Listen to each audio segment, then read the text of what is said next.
Hai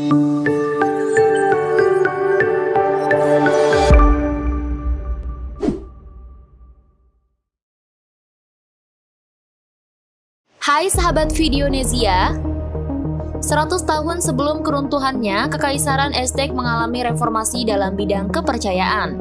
Putra Kaisar Lesalel menyatakan bahwa dewa perang Huitzilopochtli adalah dewa yang tertinggi dari semua dewa.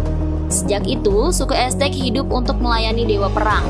Pengorbanan manusia menjadi bagian penting dari masyarakat Aztec, dengan ratusan ribu orang dibantai setiap tahun sebagai persembahan kepada dewa mereka. Nah, di episode kali ini, Videonesia akan membahas 9 fakta mengerikan suku Aztec yang melakukan ritual pengorbanan manusia. Tapi seperti biasa, sebelum kamu lanjut nonton videonya, jangan lupa untuk klik like, subscribe untuk berlangganan channel ini. Juga klik tombol lonceng agar kamu nggak ketinggalan berita menarik lainnya dari channel Videonesia. 1. Sengaja melakukan perang agar mendapatkan pengorbanan manusia. Tugas suku Aztec adalah memenuhi selera para dewa mereka, yang tak akan pernah terpuaskan melalui pengorbanan manusia. Biasanya, suku Aztec menggunakan musuh yang telah mereka kalahkan dalam perang sebagai persembahan. Namun dari sekian banyak perang yang dilakukan, hanya terdapat sedikit musuh yang dapat ditangkap. Mereka membutuhkan lebih banyak korban. Suku Aztec pun membuat kesepakatan dengan Tlaxcala untuk membuat sebuah pertanian manusia. Kedua pasukan mengorganisir pertempuran hanya untuk menangkap para tahanan yang akan digunakan dalam pengorbanan. Itu adalah kesepakatan bersama oleh kedua belah pihak. Tentara yang kalah tidak akan menangis atau mengeluh tentang nasib mereka. Mereka mengerti bahwa ini adalah bagian dari kesepakatan mereka dan akan membiarkan diri mereka untuk dikorbankan.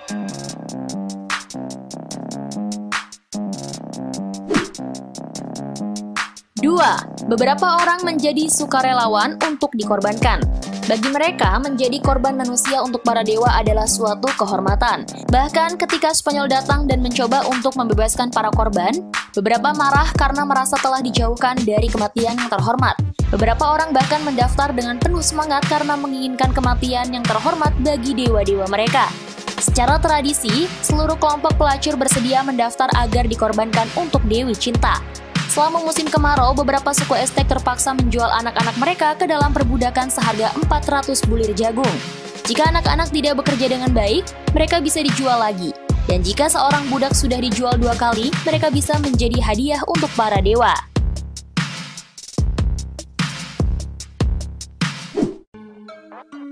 3. Festival Toxcatl. Selama bulan Toxcatl, seorang pria dipilih untuk mendapatkan kehormatan khusus berdasarkan penampilannya. Dia harus memiliki kulit halus, langsing, dan rambut panjang yang lurus. Selama 1 tahun berikutnya, pria ini akan diperlakukan seperti dewa. Dia akan berpakaian seperti dewa Tezcatlipoca, kulitnya akan dicat hitam, dan dia akan memakai mahkota bunga, penutup dada kerang, dan banyak perhiasan. Pria itu akan diberi 4 istri cantik untuk diperlakukan sesuka hatinya. Dia hanya diminta untuk berjalan-jalan di kota sambil bermain seruling dan mencium bau bunga sehingga orang-orang dapat menghormatinya.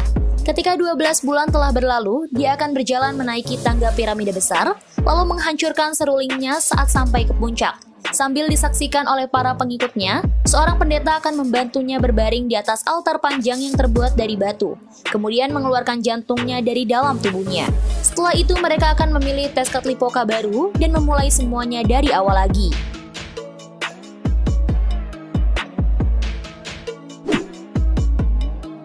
4.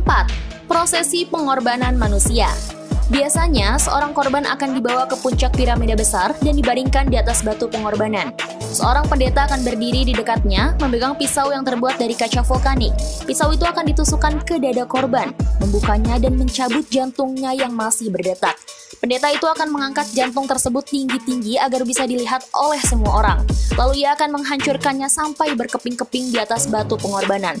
Tubuh tak bernyawa akan terguling menuruni tangga piramida, di mana tukang daging sudah menunggu di bawah untuk memotong tubuh tersebut sepotong demi sepotong. Tengkoraknya akan dilepas dan diletakkan di atas rak bersama dengan tengkorak-tengkorak lainnya yang telah dikorbankan. Kemudian daging dari tubuh yang dikorbankan akan dimasak menjadi makanan dan diberikan kepada para bangsawan.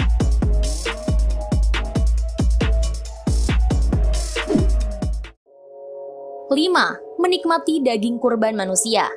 Mayat korban sering dipanggang dengan jagung dan dibagikan di antara para pendeta untuk pesta.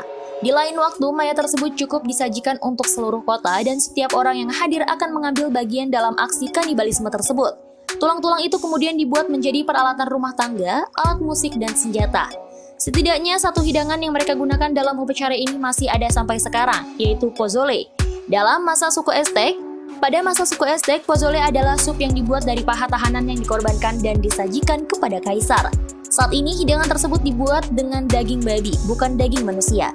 Ketika orang-orang Kristen Spanyol memaksa suku Aztec untuk beralih ke daging babi, mereka menyebutkan bahwa rasanya hampir sama seperti daging manusia.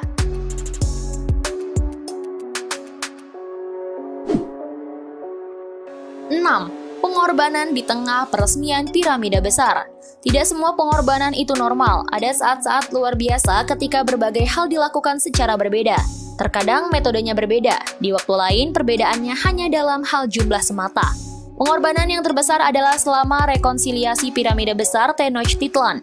Suku Aztec telah menghabiskan waktu bertahun-tahun untuk membangun kuil di ibu kota mereka, dan pada tahun 1487 piramida besar mereka selesai dibangun. Mereka mengadakan perayaan besar-besaran untuk meresmikan kuil besar mereka dan membantai banyak orang di waktu yang bersamaan. Suku Aztec mengklaim bahwa mereka mengorbankan 84.000 orang selama 4 hari. Selama masa pemerintahan suku Aztec diperkirakan 250.000 orang telah dikorbankan di seluruh Meksiko setiap tahunnya.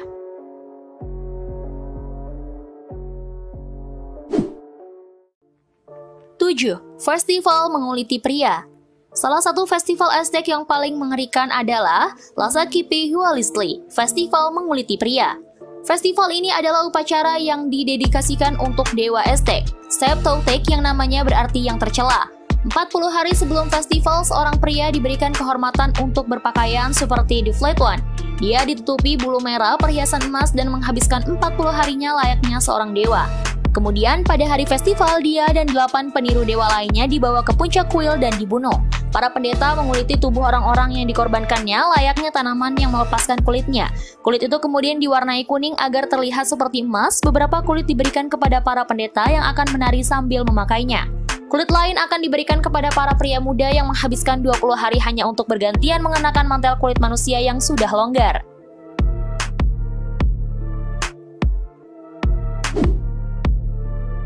8. Melakukan pengorbanan melalui pertarungan ala gladiator. Selama festival menguliti pria, beberapa pria diberi kesempatan untuk membela diri. Untuk hidup, mereka harus mengalahkan juara terhebat Aztec dalam pertempuran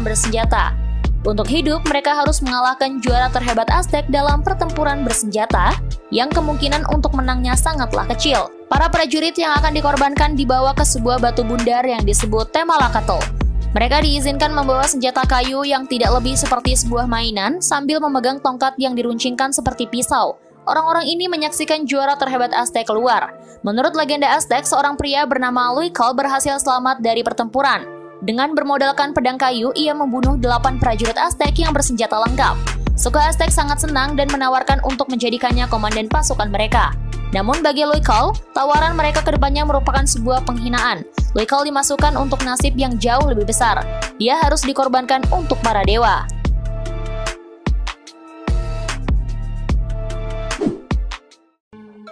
9.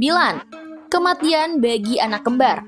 Suku Aztec memiliki keyakinan aneh dan sering bertentangan tentang anak kembar. Mitos mereka penuh dengan anak kembar yang biasanya diperlakukan sebagai dewa terhormat yang layak disembah manusia.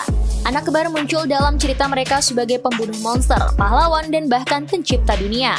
Namun mereka memperlakukan anak kembar sungguhan dengan penuh penghinaan. Mereka memiliki satu dewa Xolotl untuk anak cacat dan kembar karena suku Aztec menganggap anak kembar sebagai anak yang cacat. Mereka melihat anak kembar sebagai ancaman bagi orang tua mereka. Membiarkan bayi kembar hidup akan menjadi akhir bagi kedua orang tuanya. Jadi kebanyakan orang tua hanya memilih salah satu dari bayi kembar mereka dan mengirimkan yang lain kembali kepada dewa.